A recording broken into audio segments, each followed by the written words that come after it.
Olá, tudo bem? Meu nome é Lucas Concheto e no episódio de hoje a gente vai falar sobre o livro Gadget. Você não é um aplicativo do Jaron Lanier. Ele é muito conhecido na comunidade de tecnologia, principalmente em assuntos como neurociência, filosofia da tecnologia e outros assuntos. Ele se tornou mais conhecido porque ele foi o cara que cunhou o termo realidade virtual e ele também é um dos predecessores dessa tecnologia. Desde a década de 80, ele já estava envolvido com os primórdios dessa tecnologia. Um fato curioso sobre a vida dele é que ele estudava e morava junto com o Richard Stallman. Foi o antecessor do que viria a ser o movimento de software livre, foi o cara que inventou o GNU, o Emacs, e que daria origem depois, com a entrada do Linus Torvalds no mundo da tecnologia, ao Linux, sistema operacional. Então ele é um cara envolvido com os principais nomes da tecnologia, um cara muito empenhado em discutir e pensar sobre questões morais que envolvem a tecnologia, e o livro Gadget tem esse pressuposto. Ele vem discutir questões morais, questões de ética, de comportamento e de como a gente deveria se comportar no digital e como a gente deve moldar a tecnologia para o futuro. O livro é uma discussão sobre o homem e a tecnologia, o nosso papel no mundo enquanto seres humanos pensantes, capazes de racionalizar e de pensar o que é bom e o que é ruim, quais serão os rumos da tecnologia a um momento que a gente está cada vez mais imerso e os celulares, entre outros dispositivos, estão permeando nossa vida 24 horas por dia. Então o autor ele vai discutir muitos tópicos, muito mesmo. O livro ele parece até ser um apanhado de artigos, porque são tópicos pequenos, são muitos tópicos com pouca discussão, ele não pega nenhum tópico com grande profundidade, é um apanhado geral de várias questões relacionadas à tecnologia, mas a ênfase do autor é a questão comportamental. Um dos pontos que mais marcaram a leitura e que eu senti que realmente essa é uma coisa que acontece comigo, e eu percebo com as pessoas no convívio, que a tecnologia, mais do que nós estamos moldando-a, elas estão nos moldando. O que isso significa? Os nossos softwares, as coisas que a gente usa no nosso dia a dia, os dispositivos, eles têm limitações. Limitações de software e limitações físicas de hardware, de processamento.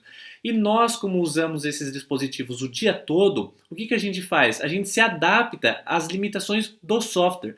E não é só limitação física, é limitação também de reflexão, de pensamento. Um exemplo que me veio à mente é quando a gente usa o Google. Já reparou que quando você faz uma pesquisa no Google, você não escreve como você faz uma pergunta para um ser humano. Você tem que pensar como uma máquina. Você escreve através de palavras-chave. Você não escreve uma pergunta. Você coloca pequenas palavras-chave que você imagina que vão facilitar a busca.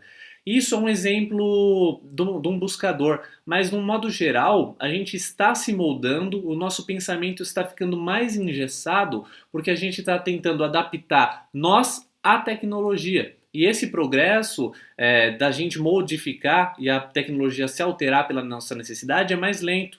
Então acontece que a gente começa a ficar a gente começa a se limitar e ser muito mais máquina do que ser gente. Uma coisa interessante que o autor discute e ele faz uma crítica ao que ele chama de coletivismo digital, que hoje sites como Wikipedia e fóruns têm muito mais valor do que conteúdos isolados na web, e não só na web, no mundo real físico também.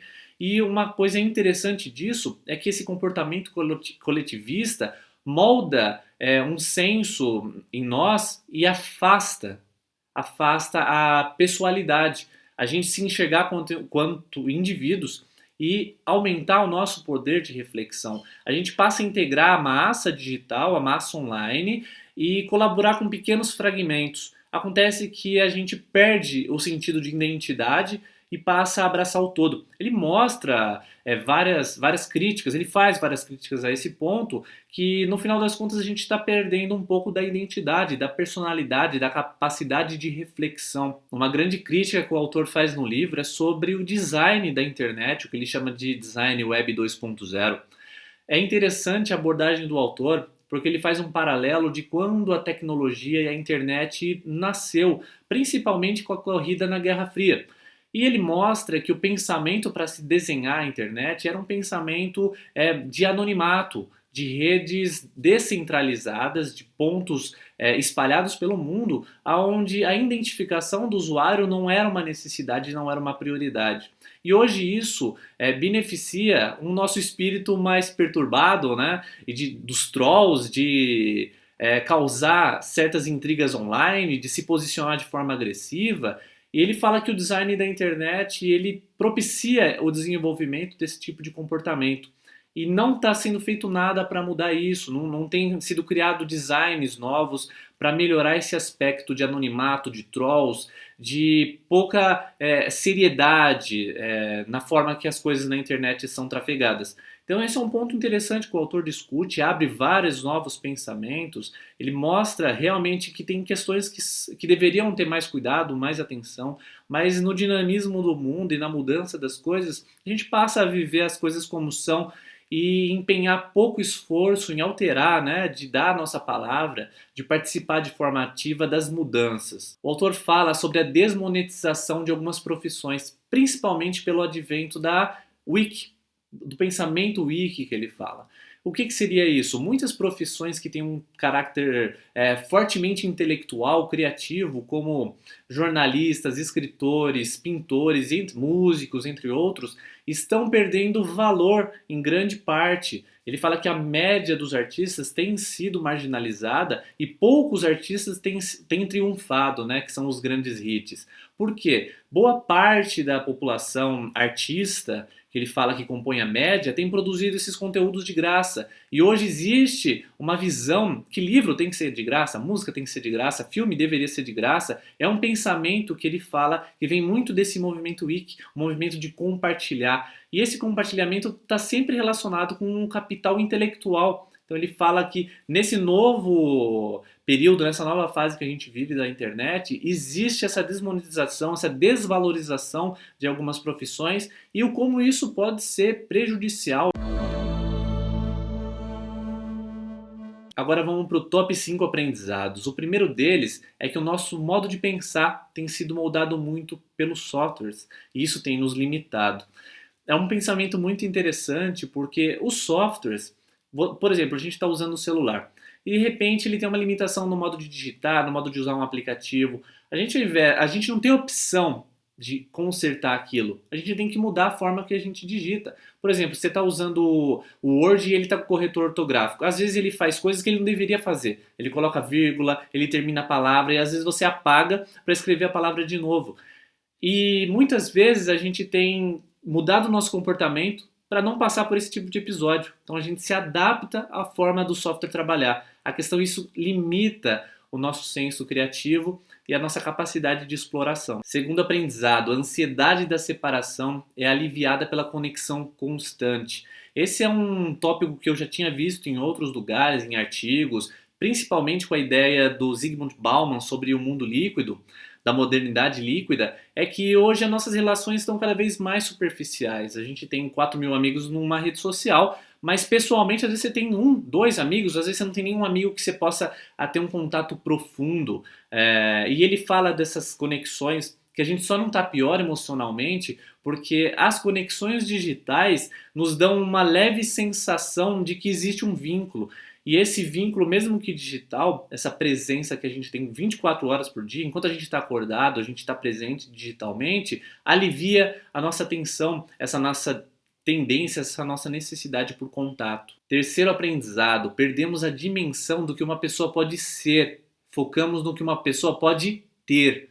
E essa é uma coisa que a internet e que as redes sociais, no modo geral, tem vários estudos a respeito disso, é que essa constante filosofia da felicidade que existe online, né, de que a gente está sempre postando nossos melhores momentos, nossos melhores dias, as melhores viagens, os melhores pratos, melhores relacionamentos. Isso provoca no outro uma certa competitividade e esse círculo ele é retroalimentado porque a gente vê alguém bem, a gente quer mostrar que está bem, a outra pessoa vê que eu estou bem e aí a gente entra numa dinâmica competitiva e que não tem um crescimento enquanto ser. A gente está sempre envolvido com o ter. Então essa é uma questão perigosa e que deve custar da gente mais energia para refletir e decidir aonde focar. Quarto aprendizado, o design da internet e a tendência de bolha. O que isso significa? Nós temos nossos gostos. E quem decide o que a gente vai ver online, quase todas as vezes, são algoritmos programados para identificar o que a gente mais vê. Então, vamos dar um exemplo do Netflix. Você começa a ver certos tipos de série no Netflix, o que o algoritmo faz? Ele te recomenda outras séries que devem combinar com o que você tem assistido. Então, ele imagina que você gosta disso. Então, no final das contas, quase todas as coisas que a gente vê estão sempre relacionadas. E essa bolha vai cada vez ficando mais precisa, mais afinada. E a nossa expansão, né, de pensamento, de novos conhecimentos, vai diminuindo. Porque o nosso mundo se fecha, seja nos softwares que indicam música, indicam filmes, o Facebook que te recomenda coisas sempre mais próximas. Então é uma tendência a você se fechar. A gente começa a se fechar na nossa bolha e perde a dimensão da diversidade do mundo. Quinto aprendizado, devemos cultivar a reflexão, principalmente com o design atual do mundo, esse design digital. Se a gente não tomar cuidado, a gente passa o dia inteiro ocupados e realmente não fazendo coisas muito importantes, coisas que vão colocar a gente em evolução, em transformação.